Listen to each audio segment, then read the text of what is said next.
Hi guys, welcome back to my channel as we go through the law of one material. And we are on lesson 3 and we're going to go through the densities today. And this will be a very long video. We might need to break it up into a couple of sections as we really deep dive into each density. Now, some of you might be confused between density and dimension. We hear a lot about going from 3D to 4D to 5D, and some people say we're going into a higher dimension, and some people say we're going into a higher density. So they do coexist simultaneously, and you want to think of it like the dimension being a hardware and the density being the software. So, and that is the same as time, space, and space, time. Time, space is your environment, and space time is the consciousness that operates that environment. And Ra uses a lot of interchangeable, which means both ends of the entire spectrum, just like light, love, and love, light. It's the love that creates, and it's the light that experiences that creation. So as we go through these densities, when we think about the light that gets created, when you have light, this white light, you can picture it, and you put it through a prism, you get the colors of the rainbow. You get like the chakra system. So we have red, orange, yellow, green, blue, indigo, and violet, and those also coincide with the densities. And when you get to the 7th density, the 8th basically folds into the new first density, just like notes of music. After the 7th note, you fold into the next first note in the next octave. So just to recap a little bit, we are going to go through the 7 densities, but the 8th turns into the next octave. Just like when we are experiencing light, love, and love, light, when you shine light through a prism, you get the 7 colors of the rainbow, and those 7 colors can represent the 7 densities. So let's get started. So right before the first density was created, we had the first 3 distortions of free will, of love, and light. And then from there, it went infinite. There's no very next step because almost everything happened simultaneously. So as we go through this material, I'm going to be giving you some really big numbers for each of the densities. And so I want to give a little bit of an exercise first when we try to get our head around some of these numbers and lengths of time. I was in a channeling session and we were going back as far as we possibly could where we can actually fathom what actually happened. Because in school, we're taught that our universe is 13 billion years old. And we're like, well, what happened before the Big Bang? You know, we know we're this universe, but we're not the first universe. We know that now. So when I was in a channeling session and listening, the furthest we could go back was 100 quadrillion years. So let's try to get our head around that number because we weren't able to go back any further than that because concepts of time existence wasn't really thought of yet. It couldn't be measured in any kind of meaningful way because it was infinite and it was simultaneous. So let's do a few exercises here trying to get our head around these numbers before we get started because we experience time. We're very aware how long 1 year is, but as we get into these big numbers, like let's start with 1,000. So if we start counting and we have each number represent 1 second, to count to 1,000 would take us about 10 minutes. And we can do it. We can do it on any given day. Just, sit there and visualize the number in our head for each second and get up to 1,000. It would take 10 minutes. But to count to 1 million, that would take 11 days of consistent counting one number per second. So 11 days. So if we increase that to 1 billion, it would take 31 years to count to 1 billion. So that means to count to 1 trillion, it would take 31,000 years. And to 1 quadrillion, that would take 31 million years. So we went back not just, 1 quadrillion. We went back 100 quadrillion not seconds, but years. Numbers like this can kind of turn your brain into scrambled egg. What we know in our experience right now is simply just a twinkle in source consciousness. It is so short. So as we go through these dimensions, I'm really going to be able to lock down about how short third density really is. So after the first three distortions, source consciousness wanted to know itself. And the way it can know itself is to experience separation. And so that's where the first density comes in. The first density is represented by the red chakra.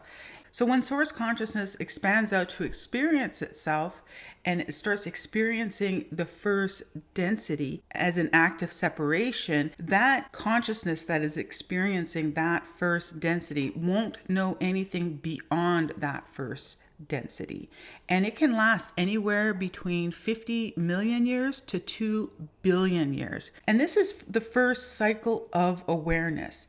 The whole point of first density is to figure out what it's like to exist, to be something, to be anything, to develop a high enough awareness to know that there is an existence. And so within this density, we have things like minerals, water, oxygen, so your wind and your clouds and the rocks on the mountains. These are the things that are first density. So there's no growth within this. There is just beingness, existing. So you're thinking about how that within your density that you're in right now, that you have many lives. You die and get reincarnated. You choose your lives. You grow your experience. Now the way this is done in first density is that minerals and oxygen and water, they don't grow, they don't die. And say you're a rock on a mountain. So you could experience millions of years as being, say, that rock on a mountain and experiencing everything that rock can offer. So we're talking ice ages, different animals that you see, weather patterns, avalanches, everything you can imagine that a rock can experience within first density. That's what it's trying to attain, awareness of beingness. Now, once that awareness is no longer expanding, there's pretty much nothing left that they're gaining. They're no longer experiencing anything kind of new. That's when they're ready to move on. And it's like the consciousness simply slips out of the rock and maybe dips into becoming water. And you experience everything that the universe has to offer to experience water, to be frozen, to be liquid, to be fog, to be everything that water can experience, from being in the ocean to a droplet on a leaf. And so this is why it takes many millions of years in first density, because there's actually a lot to experience in first density. There's no speed of trying to get through things rapidly. This is very much a third density type of thing where we kind of want to excel, and we want to go, and we want to ascend. That really doesn't exist from Source's perspective. There's no rush. There is only expansion of experience and expanding your awareness. So after about 2 billion years, you get harvested into the second density. Now, this density is represented by the orange chakra. This density can last anywhere from 70 million years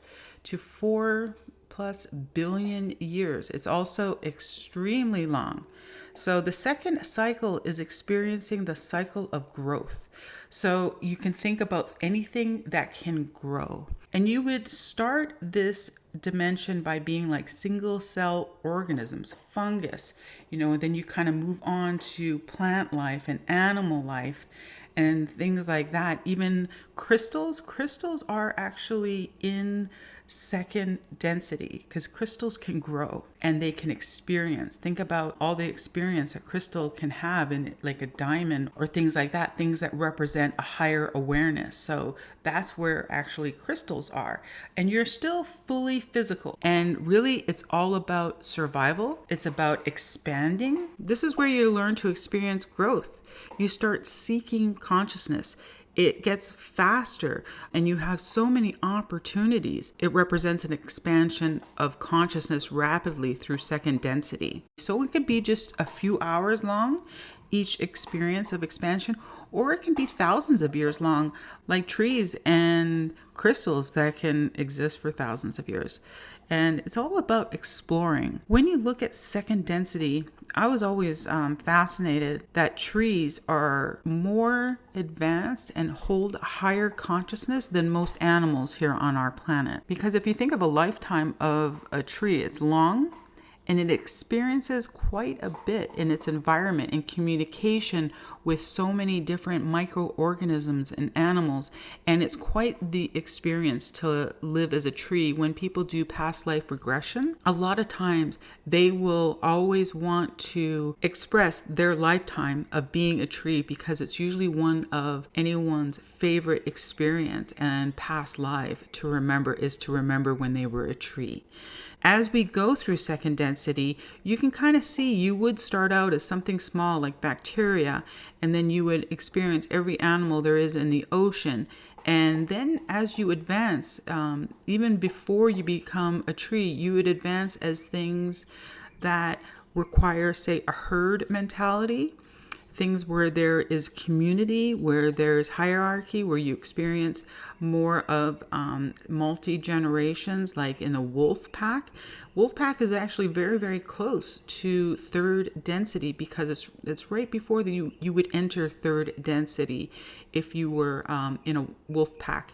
And the very pretty much last step, it's almost like putting a toe into third density, but just not quite, is your pets. Because your pets are so close to third density. They're identified, they have an individual name, they live their lives so close to third density. And it's usually the last kind of life a second density will experience before it gets harvested and graduates to third density. So those are your pets. So when you look at your pet, they kind of chose you to be their first human family member. You look at your pets like they're members of your family. Right? Like your pet chose you to be its owner, to experience love, to have a name, to be in that existence right before in an effort to graduate and get harvested into third density. So your pets are very, very important. And so second density is extremely complex, and it's extremely physical, but you're very much still in survival mentality. And it's basically just instinct of communication for the most part, for most animals and plant life. And next we have third density. And of course, we're all very intimately knowledgeable about what happens in third dimension, right? It is extremely short. It represents the yellow chakra, and it's only 75,000 years long. And it's not just short, it's a flash in the pan. And even the questioners, when they were questioning Ra, like, why is it so short? This cycle, this third dimension, why is it just so brief compared to the rest of the dimensions that are a minimum of 30 million years long? The third dimension is only 75,000 years long. And that's because it is all about making a choice. You go into third density to make a choice. It's the cycle of self-awareness. So this is humans, and it's still fully physical. You're fully very physical. Now, we haven't talked about the veil of forgetting, but we'll get into that later. But you are behind the veil of forgetting, so you don't remember anything else except for these lifetimes. You don't remember second density or first density. You don't remember source consciousness. You are completely encased behind this veil that is required in order for you to make the choice. And that's going to be the choice between service to others and service to self. And that's what third density is all about. And it takes only about 75,000 years for you to go through different lifetimes to experience everything that third density has to offer to make that choice. Now, the thing is, this density is extremely destructive. We're aggressive, we're warlike. We kind of base this density as a winner take all. And we are limited in third density to just communication through words or writing. If we get more technology advanced, we can do recording and visual technology. But technology and communication and things like that is not required. I want to kind of stress that. Like, we might in third density have all this technology, but technology is not required in order to make the choice to move into service to others or service to self in fourth density. Just like there were a lot of the Mayan communities that were able to make the harvest into fourth density, and they did not have any technologies. They looked primitive, but their consciousness arose so much that there was a small harvest at the end of the last 25-year cycle. We're also very short-lived here. We can only live about, an average of like 70 or 80 years. But if we had, I would say, the perfect environment, the perfect diet, no stress, all that stuff, we could probably live to 150. And no one's really been able to do that on record. I know that there have been, but it's very rare. And Rod does go through times at the very beginning of third density. Our lives were much longer. They were up to 700 years old at the very beginning of the third density on this planet. The reason why we have short lives is because you can really only experience so much in one lifetime right now. Like, it doesn't matter how much you think you can do or accomplish or knowledge you can get or languages that you can learn. But if you're someone, say, like in the US, doesn't matter what type of extravagant life you live to experience and see as much as the world has to offer, you will never know what it's like to be an African woman forced to produce 10 children to work in diamond mines. You just will never know what that experience is. So that's why we need to have several lifetimes in order to expand our consciousness, in order to expand our experience, in order to make that choice of service to others and service to self. And our existence in third density is just to make it through this world, just to survive this world, get through our lifetimes. We're very individual here in third density. It's very intense. You always have to kind of pull yourself up by your bootstraps, as Penny Kelly says. We're completely unaware of all the other dimensions when we're in third. In third density, we still have no concept of being able to see the future. Clothing is a fun one, actually, in third density, because clothing takes on a whole different thing that will be exciting to talk about in the higher densities, and we'll get to that. And the worst thing about third density is the amount of waste we create. No other density creates waste like the third density. I kind of feel the pain of the planet a little bit when I think about that one. When we graduate from third density to fourth, that's when things split, because we then have fourth density service to others, and we have fourth density service to self. And fourth density is the green chakra, the heart chakra, so it takes on a whole different meaning. If you're fourth density service to others, it's about moving through that chakra. But in fourth density service to self, you're kind of bumping your head against it. You don't really get past it, right? It's like a bridge you'll never cross. So let's first talk about fourth density service to others. So when you're in this cycle, it's the cycle of love, understanding, learning to live the choice that you chose to live together, to move towards source, is the service to others. So let's talk about when you make the decision to be service to others. That means that you want to move back towards source consciousness. You are in this together. You want to learn love and understanding. You have made the choice to live life as a union. Just like the Raw Collective, they're a collective all together. All 6, million entities are now one. They have chosen to be together, to get through things together. And as we begin fourth density, you can start to see the tendencies of this. You start to care about other people that you don't even know, just as much as you care about people that you do know. You feel like you need to fight for a child that isn't yours. You no longer want to experience separatism. You want to experience love and union. In fourth density, service to self, you want to be separate. You do not want to involve anyone else in your beingness. You want to continue your evolution alone, and you want others to simply aid you. It's almost like you just want more of yourself. There is no skipping the fourth density. It's 30 million years long. And as we get started in the description of fourth density, you don't skip it. I don't know why people online talk about going to 5D, from 3D to 5D.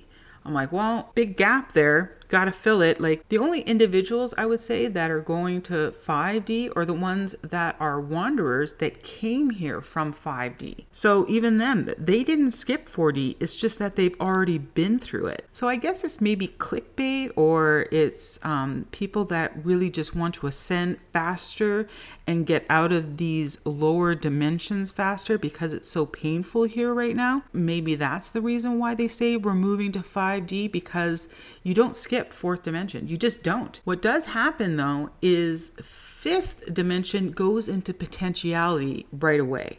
So it's as if you can put a toe in, but you do not just simply skip this entire dimension. So I just want to say that if anyone wants to challenge me on that, please feel free to comment below, and we can talk a little bit more about it. But yeah, no, we're not skipping the fourth dimension, and you also don't want to skip it.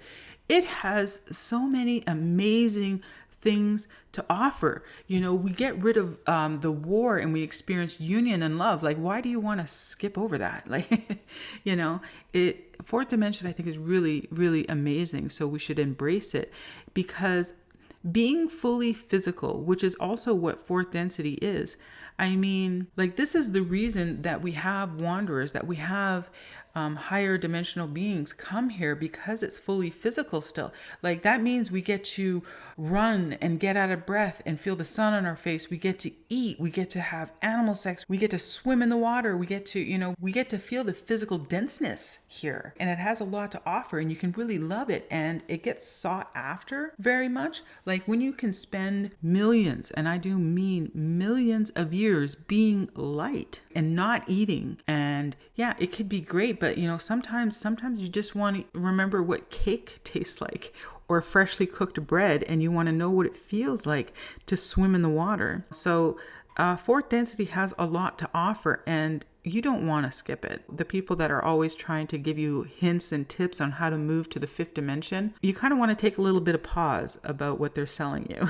Okay. And I'm gonna leave it there, because fourth density, service to others, is so much full of love. Everyone is now working together to walk a successful chosen path to be like Ra, which is a social memory complex, in order to pursue the path of love and never being separate. And anyone who's ever experienced love, that feeling of never wanting to be separate from that lover, like you just don't want to get out of bed. You just want to spoon each other and look in each other's eyes. That moment, if you've been lucky enough to experience it in third density, it's amazing. And fourth density is embracing that. Because when you're in that state, there's no more of, oh, this is mine and that's yours and this is separate. It's like everything is part of everyone else. You would not be able to have, say, food and see someone that doesn't have food and is starving. You would give them some of your food because you would feel their pain. You see them as an extension of yourself.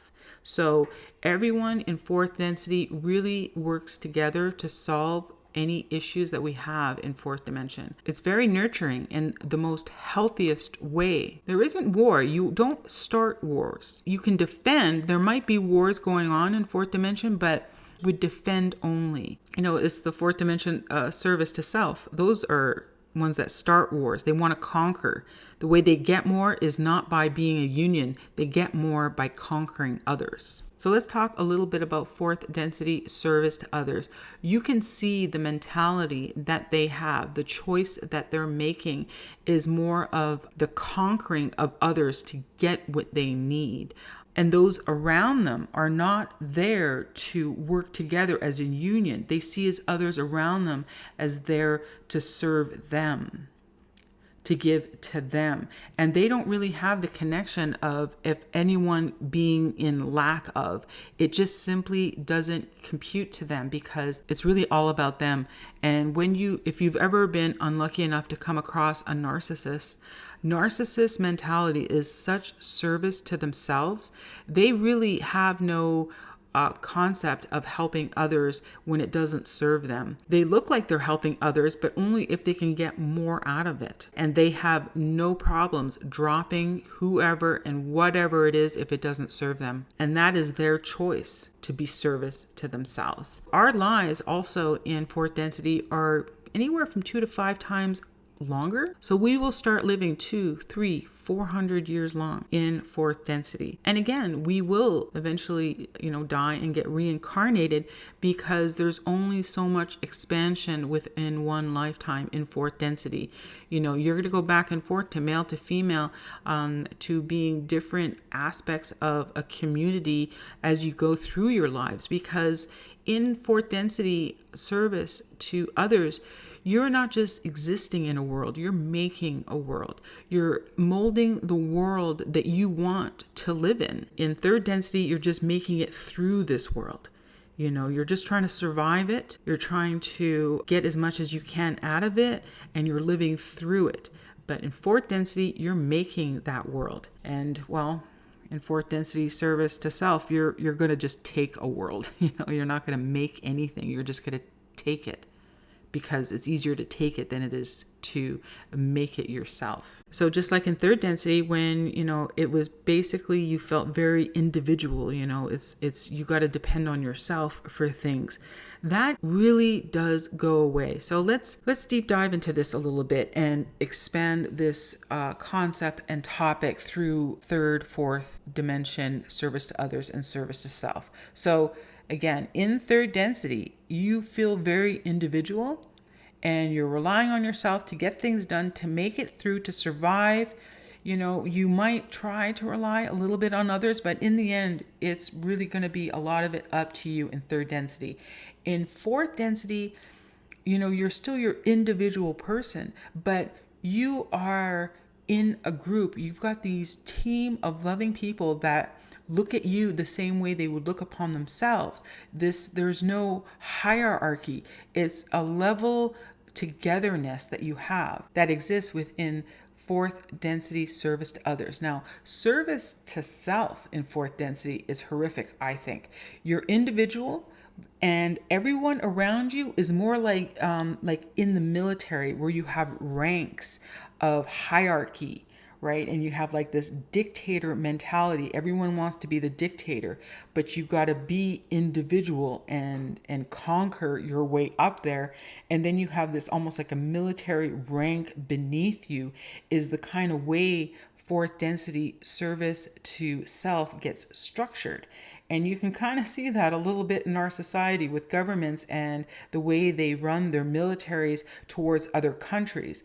And you can kind of see the two different paths that this goes on when we talk about fourth density service to others and service to self. The majority of harvest goes to service to others, but that last little bit, like 5%, that goes into service to self, that goes into the choice that they want to experience separatism, that is a choice that they want. And it is the free will to make that choice. They want to be more of them. They want to be separate. They want to know what it is to be just more of them. It's like they're pulling their consciousness towards themselves. They're not merging with source energy. It's like they're pulling more of their own conscious within just themselves as separatism. This is allowed to exist. Like, source consciousness doesn't see this as being bad, actually, because having this choice, having service to others and service to self, gives us this duality that causes us to expand even further. It allows the universe to know itself even more. Because if you only have a utopian society, if you only have that, you would cease to continue to expand. That other side, that dark side of service to self, that choice, allows the entire universe to expand more. You wouldn't know peace if you didn't know what war is. You wouldn't know what sweet is unless you knew what bitter is. You wouldn't know what true love is until you experienced true fear. This duality is the catalyst that causes the universe to expand. So, believe it or not, it's just not looked at being just simply negative from Source's perspective that wants to know itself more. Now, there is still personal responsibility in both service to others, service to self, fourth density. Most civilizations in fourth density go interplanetary because we're working together to solve problems, to come up with things. We're not trying to, there's no space race anymore where it's us against them trying to do things. We're working together. That really accelerates the advancement to go interplanetary. We interact very much within the third dimension. And because the fifth dimension goes in potentiality, we do start to kind of put a toe in and start to experience a little bit about what fifth density has to offer when we're in fourth. Now, some strange things that you might not have heard of that happens, especially in late fourth density, you start to become less dense. Like even your body will start to become less dense. You'll see other beings, if you see higher dimensional beings, it's like their skin produces light itself. Like they don't cast a shadow, the same type of shadow that you would in third density. It's like their shadow is dulled out because they illuminate light. It's kind of neat. In the fourth density, you really start to see more possibilities of the future in seeing the different timelines. You then start to be able to choose the timeline that you want to live. And that's something that you start learning in fourth density and start practicing in fourth density. And we talked a little bit about some clothing. In fourth density, clothing takes on a different meaning. It's more functional. It's not like third density where it's about your individuality and expression and all that stuff. Fashion starts to change in fourth density. It's about wearing things that are more in harmony with the earth and with others. So it's not about, wearing leather because it's fashionable. It's not about wearing these highly processed materials of clothing. You really want the organic. Because you start almost to communicate with your environment. So you would communicate more with, very organic cotton. Like you'll start to communicate with the fabric itself. Like if it was made out of wool, you would almost be able to feel and experience the sheep and the life that sheep lived to provide you that wool.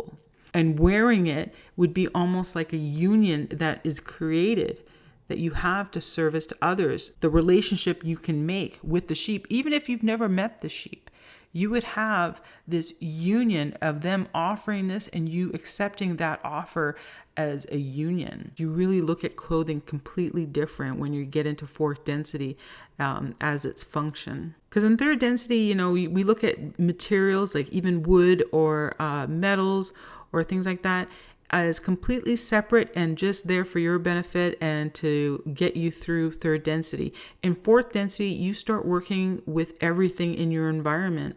You start working with things as a union with the entire earth itself, not just with other, humans that are in fourth density. And you start to realize the impact it makes on everything by the use of materials. And so you live very differently. And we're going to look back at the cities that we built in the third density, and we're going to look at these skyscrapers and we're going to go, what were they thinking?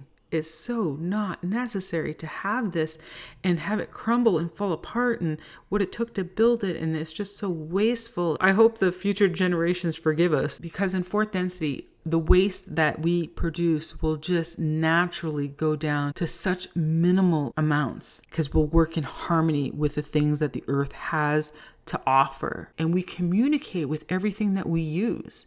And as we experience the fourth density, it gets even more advanced when we move into the fifth. So let's start talking about the fifth dimension. And this is something that people really want to know a lot about. So it is the blue chakra, the throat chakra. So the fifth density is the service of light and wisdom, is the way Ra puts it. And it's hard to really put a timeline on how long the fifth dimension is, because it's kind of like that Goldilocks zone. It's where you almost spend the most of your expansion in because of that Goldilocks zone. Because you can be physical still and you can be full light within the fifth dimension. You can really start to expand your consciousness through different densities and interstellar, because you can put your consciousness through interstellar at that. So you really do spend so much time in the fifth dimension. You have some individuality still, and you can be light and physical at the same time and go interdimensional all simultaneously. It's very much the most, I would think, coveted dimension because of what it offers in that respect. And the cooperation that they have with their interactions of all energies, whether it be us, the planet itself, our star, other entire civilizations, it's all very corrective. It's not about just discovery anymore. It's about healing the things that you discover and aiding in the healing of other planets. So in fourth density, it's about trying to find a balance and a nurturing way of life. But when in fifth density, your consciousness can get so far advanced that it's not about just living in harmony with the environment. It's about having a high consciousness that can heal the environment and regenerate the frequencies and regenerate the energy and consciousness that get formed within the lower densities. Sometimes you are trans-dimensional. You can actually enter different dimensions. And that's something that we have, from our perspective here and now, we have a hard time figuring out that concept, like being able to enter different systems and timelines when we're in the fifth dimension. We still think that time talks as things go on, but remember, this is consciousness that can be able to move. So in the fifth density, you're going to be able to move your consciousness through splices of time and place. You don't need your body to do it anymore when you're in fifth density. So you can travel to different planets. You can actually dematerialize your body and be able to rematerialize your body in an entirely different dimension and place. So you don't really need technology when you have your consciousness to be able to do that for you. Now, because there is another side of this, of course, which is service to self, because you are not working with others, you're not working your consciousness in harmony with everything around you, and you're very much to yourself. And because it's all about you, but what they have done is they've developed AI. They have machinery, very advanced machinery to do all this for them, because they are not in union with source consciousness. They're not working with it. They are separate from it. So technology gets them what they want, whether it is travel, whether it is communication, whether any kind of movement, is how things like that is overcome. So it also can mean that anything that happens in fifth density, where say you do materialize your body through your consciousness and rematerialize it somewhere else to aid, say, another planet, if you were service to self, you would have AI, you would have technology dematerialize you and rematerialize you elsewhere. In service to others, when you have a higher enough consciousness that can work with source energy itself, you would be able to do it through your own harmony and consciousness, working with the dimensions around you. But if you really want to know more about the aspect of these technologies of AI, there's a guy, his name is Ismail Perez. I read his book, The Cosmic Origins. This is more his wheelhouse of being able to understand, I think, the technologies that these entities have and what they do with it. And he's part of kind of, I think, the battle, the warrior that is fighting AI as a very much service to others. So let's move on. In fifth density, we're able to create things out of just energy itself, because we are interacting with energies around us. And I want to give you guys an example of the things that we can do right now, the things that we're learning in fourth density and that we will master in fifth. So as you know, you might have seen in other videos, I'm a gardener, and I did a lot of tree trimming. There was this one tree that I needed to cut way back to make room for one of my medjool date palms. And I had been running the chainsaw for about 4 or 5 hours. So my arms were really sore. I needed to take a break, but there was still this one big branch that I needed to cut that was really impinging onto my date palm. But I was tired for the day, so I kind of left my ladder where I needed to use it, and I just put down my chainsaw, and I'm like, okay, just leave this here. Tomorrow I will tackle that branch tomorrow. But tomorrow came and went, and I didn't get to it, and I'm walking around my yard for the next few days, watering, doing stuff, and I kept looking at the ladder, looking at the chainsaw, looking at the branch that I needed to cut, and I would just say, tomorrow, I will do it tomorrow. I'm still sore, from the previous cuttings that I had done. And next thing you know, 5 days go by, and every day I'm looking at this and I keep pushing it off. And then one day I went out to the yard, I think on the 5th day, and I look at the tree and that branch had been taken off on its own. Like no wind, it was a completely healthy branch, and it took itself off right at the point where I was going to cut it. And I was just looking at that going, because I knew I was communicating with my tree, but I didn't realize how much my abilities had developed already at that point. And I just kind of hung my head. I'm like, I really need to be careful how I talk to my trees, because they are listening and communicating with us.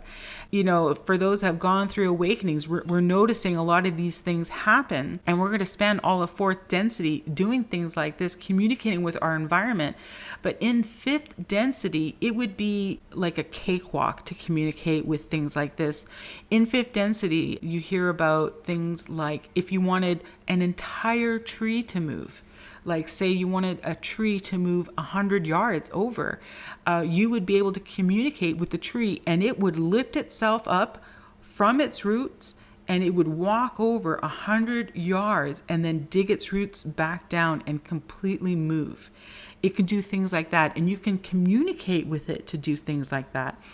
Or you could work with the tree itself and have it demanifest and remanifest into where you want it. So that kind of shows you how you can bridge the gap to kind of what I did with communicating with my tree, to removing a branch, to getting the entire tree to demanifest and remanifest. So that's an example. And because fifth density is kind of like that nice Goldilocks zone of expansion and experience, and there's almost an endless amount of things that you can expand your consciousness within fifth density, you are extremely long-lived. You can almost call yourself eternal when you're in fifth density, because there's really no need to constantly having to die and reincarnate, because you can rematerialize yourself interdimensionally. And in fifth density, you're doing this as you hear a call. When you're in fifth density, you're healing worlds, and you're not just healing your world, you're healing other worlds. And you hear the call from source consciousness, and that's where your consciousness moves in order to heal a world. Like the Astro Command is in fifth density, and they're aiding us. And the reason why fifth density is so long, and there really isn't a time to measure how long anyone can stay to graduate out of fifth density into sixth, because that again will also be a choice to leave fifth density into sixth, because that choice is to abandon any type of individuality that you have to fully immerse with a collective. Because sixth density is where collectives reside, like the raw collective. So it'll be your choice of whether or not you're ready to kind of continue your expansion as a collective. And that can mean any length of time that you spend in fifth density, because you're interacting with the fourth density when you hear the call to heal. But the thing is, so many more aspects of healing can be done as a collective as well. And it'll be your individual choice whether to abandon that individuality to move to sixth density and work as a collective, really kind of take on bigger projects of healing is what will happen there. In sixth density, not only are you simply light, you're also able to hold a consciousness simultaneously through the different dimensions and all at the same time. And this is how kind of when you're talking to a being like Ra and you're asking questions, even that entity does not need to know the answer from something it has experienced.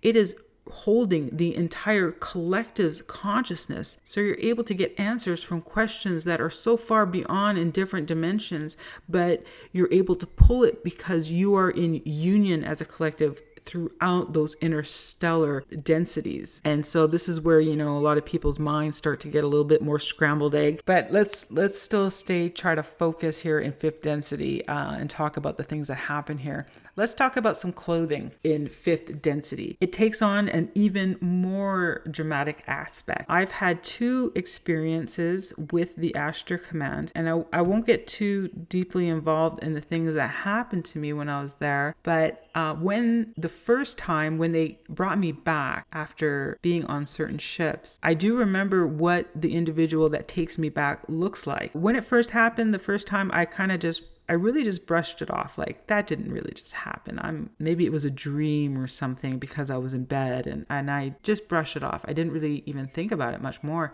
But when it happened again the second night and they brought me back, the same individual brought me back, I didn't want him to go. And I kind of asked him to stay, but he didn't. He left. But that morning I drew the emblem that was on his, like, the uniform he was wearing, because I wanted to remember it clearly.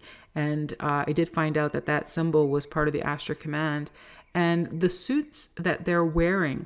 So when you look at like TV, movies, and if you look at other things in books and things like that, you see that they're all kind of wearing this very generic, tight-fitting type of uniform that's very dull. And you can think to yourself, like, why do they all wear that? There's no more nice, soft cotton clothes anymore. And the thing is, those suits that they wear, they're highly intelligent suits. They have almost their own separate consciousness itself within that suit, and it works in perfect union with you, with your body. So it keeps you at the perfect temperature no matter what environment you're in. So you can be in the Arctic and this uniform would keep you warm, or you can be in the desert and it would keep you cool. It heals itself. It doesn't tear, and even if it did tear, it would be able to repair it. It cleans itself. It doesn't get dirty. Or if you roll around in the mud, it would work with the environment and, like the water in the air around it, and it would be able to clean its own fabric. It can become extremely strong when it needs to. It can almost detect if, say, an object is flying towards you and is about to strike you for some reason. It would be able to harden itself and almost turn itself into a bulletproof vest to protect you. They can aid you if you need to be somewhere physical for an extended period of time and you need to run for some reason. It would aid you in your running so you wouldn't get tired. It would help you. Say you're on a very dense planet and you need to be in the physical, this would aid you. So these suits that these entities wear, it's not about fashion, it's very much utility. And when you're in fifth density, there's no such thing as waste. You can actually, because the same way you can communicate with the environment, like getting a tree to move over or dematerialize and rematerialize somewhere else, that means every aspect of the fifth density can be done through consciousness of working with source energy itself for anything that it needs. You're working in harmony with your environment. And this starts to get a little bit foggy, the fact that we no longer need to quarry a whole bunch of metal if we, for some reason, need to structure something that we need. We can use consciousness itself to provide that structure, even when we're working with the lower densities of fourth.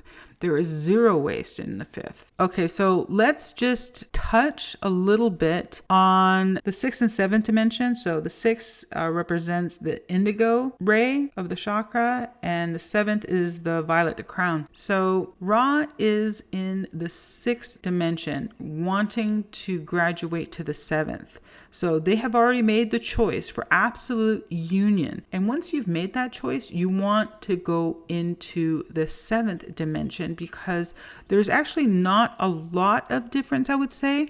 I know the sixth dimension is about 75 million years long, and that's about how long it takes for you to expand as a collective consciousness, as that union where there is no separation anymore between you and your collective. And I would say everything sixth density is about is everything that fifth density has to offer, but as a collective. So it's about refining that choice to be a collective and continue on the healing of worlds as a collective is basically what that is. So it's not it's not about really deep diving into all the aspects that we just went through for the fifth, because you can transfer all of that over into the sixth and just add the crux of it as a collective, as the many as one union as you move forward. So when Ra is talking, or when Ra materializes himself, say when he was building the pyramids, he was doing it as a collective. That's a good example, and we're going to get deep dive into that, how the pyramids were built through consciousness. So in fifth density, you are still doing things like, say, appearing and materializing elsewhere, aiding other planets, trying to heal other planets. Sixth density is about doing that same task, but doing it as a collective, in the wanting to be fully immersed with source and moving towards that. Because when you're in the higher densities, like in the seventh dimension, we'll talk about that. That's the violet chakra. And the seventh dimension is the gateway to the eighth. Okay, it's the last note that gets played on the piano before you start all over again. And when I gave you that analysis of like a tree that has two branches that can represent your parents, but when we're working with the densities, each branch then has 7 more branches. So you could say that the eighth dimension would encompass the 7 branches before it and the 7 branches ahead of it. And you can say it's encompassing of that octave. You can say that those that claim to be, in the 9th dimension, I'm like, that's fine. But really what it represents is the encompassing of many dimensions that came before and after it, and being able to govern those. Just like the council of our planets resides in the 8th dimension and resides within the rings of Saturn. So 8th dimensional is the all-encompassing of everything that can happen within the 7th densities, all as one. And when you get into these high dimensions, you'll no longer be able to label something like Ra as a collective, because having a collective named Ra would be an act of separation from all consciousness, source consciousness itself. And they do not want to be separate. They have made the choice not to be separate, even as a collective. Because say you wanted to build an entire universe. What kind of consciousness, all-encompassing consciousness, would need to go into building an entire universe? It would take the experience of 7 densities of consciousness in order to build a universe. So if you want to experience what it's like to be an entire universe, you would have to move through the entire octave that came before it. And if your consciousness has expanded and developed in that way, that's how it folds into the next octave. And Ra talks about how service to self, it can't go into 6th density, because 6th density is a union, and because they have chosen to be service to self, it's chosen to be separate. So it's kind of like they bump their head on the ceiling. There's no going past it. So it's kind of like an impasse. It's a bridge that they just don't cross. And that's why they continue to use AI. And again, just look into Ismael Perez if you want to get more information on this. They move to AI to mimic everything that source consciousness has to offer in a way to bridge that gap through technology. And so it is a choice. And from source's perspective, it's not the wrong choice. It's a choice that's needed in order for the universe to know itself better. We are right at this moment heading towards 4th density, and you can see those choices being made the world over. And if you're listening to this channel, it's likely that you are very, very much the service to others. And you are here to aid in building a community of what we want the fourth density to look like as a service to others. And I want to thank you guys so much for listening to me. This was a very in-depth, deep dive into all the densities. I hope it all made sense. If you guys have any questions for me, just put it in the comments. I will do my best to answer them in all the future videos and lessons that we're going to move forward with the law of one. And in the next lesson, we're going to talk more about Ra and his experience as he aided us from the sixth dimension, as he aided us here in the third as a collective consciousness and helped build the pyramids and the things that went on when he was here. So that should be pretty exciting. I'm looking forward to it. Thank you guys so much for listening. Be sure to like, share, and subscribe as we move forward with these lessons and as we build our community. And we'll see you in the next video.